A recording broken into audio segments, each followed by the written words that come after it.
మురళీ నాయక్ చిన్నవాడైన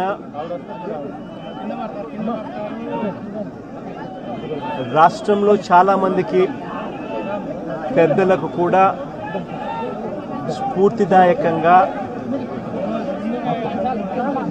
ఒక పెద్ద వ్యక్తిగా ఎదిగాడు తన చావుతో.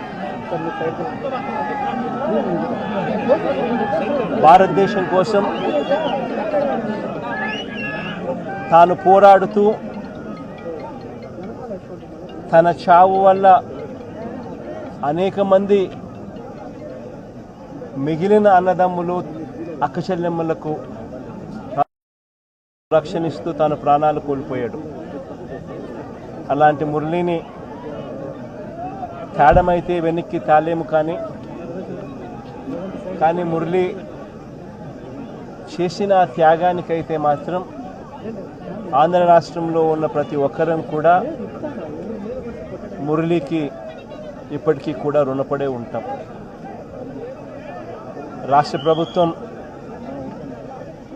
మొట్టమొదటిసారిగా ఏ జవాన్ చనిపోయినా కూడా ఆ జవాన్లకు ఇటువంటి ఘటనలో ఏదైనా కానీ ప్రాణాలు కోల్పోతే, దేశం కోసం పోరాటం చేస్తూ ప్రాణాలు కోల్పోతే 50 లక్షల రూపాయలు ఇచ్చే సాంప్రదాయం మొదలుపెట్టింది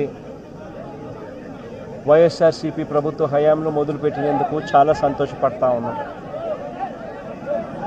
ఆ సాంప్రదాయాన్ని కొనసాగిస్తూ ఇప్పటి ప్రభుత్వం కూడా 50 లక్షల రూపాయలు మురళి కుటుంబానికి ఇవ్వడానికి ముందుకొచ్చినందుకు ఈ ప్రభుత్వానికి కూడా కృతజ్ఞతలే.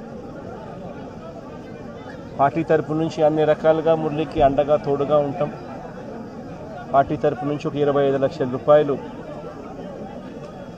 వైఎస్ఆర్ కాంగ్రెస్ పార్టీ తరపు నుంచి అండగా ఉంటూ ఆ కుటుంబానికి తోడుగా ఉండే కార్యక్రమం చేస్తాం. మనిషిని తాలేకపోయినా కూడా తాను చేసిన త్యాగానికి అందరం కూడా అండగా తోడుగా ఉండే కార్యక్రమం అయితే ఖచ్చితంగా జరుగుతుంది. ఇలా కుటుంబానికి మంచి జరగాలని, చనిపోయిన మురళికి తన ఆత్మకు శాంతి కలగాలని దేవుణ్ణి మనసారా కూడా కోరుకుంటాను.